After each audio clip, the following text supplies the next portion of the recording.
Welcome to waves media Telugu. మాజీ MLA Balka Suman మాట్లాడుతూ ప్రజాస్వామ్యంలో ఎవరైనా రాజకీయ పార్టీలు స్థాపించవచ్చని అన్నారు. అయితే ఆ పార్టీలు నిజంగా ప్రజల కోసమా లేదా మరెవరి ప్రేరణతోనో ఏర్పడ్డాయో ప్రజలు గమనిస్తారని పేర్కొన్నారు. కేంద్రంలోని బీజేపీ, రాష్ట్రంలోని కాంగ్రెస్ ను విమర్శించాల్సిన వారు ప్రతిపక్షంలో ఉన్న బీఆర్ఎస్ పై విమర్శలు చేయడం వారి ఉద్దేశాన్ని వెల్లడిస్తుందని విమర్శించారు. కల్వకుంట్ల చంద్రశేఖర్ రావు తెలంగాణను సాధించి అభివృద్ధి దిశగా నడిపిన నాయకుడని, ప్రజలను తన పిల్లల్లా చూసుకున్నారని అన్నారు. ఇక రేవంత్ రెడ్డిపై పరోక్షంగా విమర్శలు చేస్తూ మాయమాటలతో అధికారంలోకి వచ్చి రాష్ట్ర ప్రయోజనాలను దెబ్బతీస్తున్నారని ఆరోపించారు. ఈ వ్యాఖ్యల ద్వారా కొత్తగా ఏర్పడుతున్న పార్టీల వెనుక ఉద్దేశం ఏమిటో ప్రజలు అర్థం చేసుకోవాలని సూచించారు. ఇది ప్రజాస్వామ్య దేశం. ఈ ప్రజాస్వామ్య దేశంలో ఈ రాష్ట్రంలో ఎవరైనా పార్టీలు పెట్టుకోవచ్చు. ఇంతకుముందు కూడా ఇక్కడ కేపాల్ పార్టీ పెట్టుకున్నాడు, షర్మిల కూడా పార్టీ పెట్టుకున్నాడు. సో ఎవరైనా పార్టీ పెట్టుకోవచ్చు. నెంబర్ 1. నెంబర్ 2, పార్టీ పెట్టిన క్రమంలో ఆ పార్టీ ఎజెండా ఏంది, ఆ పార్టీ విధానం ఏంది, ఆ పార్టీ ప్రజల కోసం పెట్టిన పార్టీయా, ఆ పార్టీని వేరే ఎవరో వెనకాల నుండి పెట్టించిన పార్టీయా, ప్రజలన్నీ కూడా గమనిస్తారు. రెండవది. మూడవది, గతంలో కూడా తెలంగాణలో చాలా పార్టీలు వచ్చినాయి. ఆలి నరేంద్ర గారి నుంచి మొదలుకొని నాగం జనార్దన్ రెడ్డి గారు, దేవేంద్ర గౌడ్ గారు, తర్వాత ఇతరత్ర చాలామంది, విజయశాంతి గారు, చాలామంది పార్టీలు పెట్టారు. కానీ ఆ పార్టీల పరిస్థితి ఏమైందో తెలంగాణలో మీ అందరికీ కూడా తెలుసు. నేను ఇంకో మాట అడుగుతుంది. ఇక్కడ పార్టీ పెట్టుకున్నటువంటి వాళ్ళు ఇవాళ కేంద్రంలో బీజేపీ ప్రభుత్వం ఉంది, రాష్ట్రంలో కాంగ్రెస్ ప్రభుత్వం ఉంది. వాళ్ళని కదా విమర్శించాల్సింది, తిట్టాల్సింది వాళ్ళని కదా. వాళ్ళని తిట్టకుండా మా ప్రతిపక్షాన్ని తిట్టుడేంది అంటేనే ఆ పార్టీ వైఖరి ఏందో, ఆ పార్టీ విధానం ఏందో దాన్ని బట్టి అర్థం చేసుకోవచ్చు. ఇక మీరు అన్న ప్రశ్న సారయ్య గారు అడిగారు, కేసీఆర్ మన మనిషి. నేను ఒక మాట అంటున్నా కదా, అసలు కేసీఆర్ గారు లేకపోతే తెలంగాణ ఎక్కడిది, మేమంతా ఎక్కడిది, మనం ఎక్కడిది.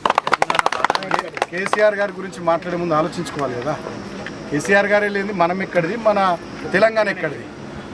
అన్నిటికన్నా ముఖ్యంగా కేసీఆర్ గారిని మర మనిషి అని మాట్లాడినటువంటి వాళ్ళకి నేను గుర్తు చేస్తాను. కేసీఆర్ ఎట్లా మర మనిషి అవుతాడు? 70 లక్షల పైచిలకు రైతుల కుటుంబాలకు 73,000 కోట్లు రైతు బంధు రూపం లేచినందుకు కేసీఆర్ మర మనిషి అవుతారా?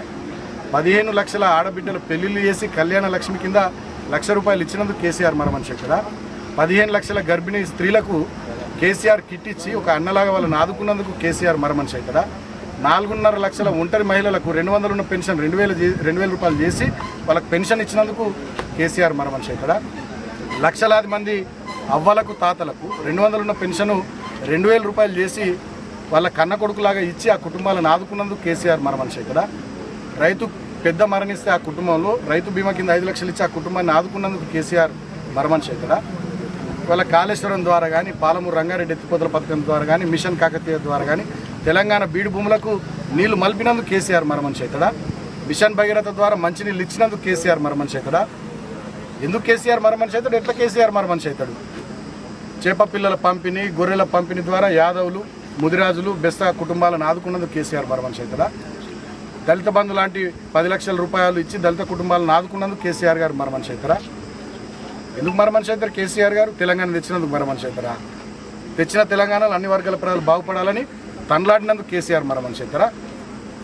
తెలంగాణ ఉద్యమంతోనే సంబంధం లేనటువంటి వ్యక్తి ఇవాళ తెలంగాణ రాష్ట్రానికి ముఖ్యమంత్రి గద్దె మీద కూర్చొని మొత్తం భూములు బుక్క పెట్టుకుంటా, తెలంగాణ నీళ్ళని వాళ్ళ గురువు చంద్రబాబు కోసం ఆంధ్రకు మలుపుకుంటా, తెలంగాణ మీద పెత్తనం చేసుకుంటా, తెలంగాణలో విపరీతమైనటువంటి అవినీతి చేసుకుంటూ, తెలంగాణ రైతులకు రైతు బంధు ఇవ్వకున్నా, తెలంగాణ మహిళలకు ఇచ్చినటువంటి 2,500 మాట మహాలక్ష్మి కింద అది చేయకున్నా, అదేవిధంగా నిరుద్యోగులకు ఇస్తామన్న నిరుద్యోగ భృతి ఇవ్వకున్నా, తర్వాత 2 లక్షల ఉద్యోగాలు ఇస్తామని నిరుద్యోగులకు అవి ఇవ్వకున్నా, 2 లక్షల రుణమాఫీ చేస్తామని అది చేయకున్నా, రైతు భరోసా కింద 15,000 ఇస్తామన్న అవి ఇవ్వకున్నా, అంటే ఏ ఒక్క వర్గానికి తెలంగాణలో ఏం చేయని ముఖ్యమంత్రి రేవంత్ రెడ్డి ఏమో హృదయం ఉన్న మనిషి అవుతాడు.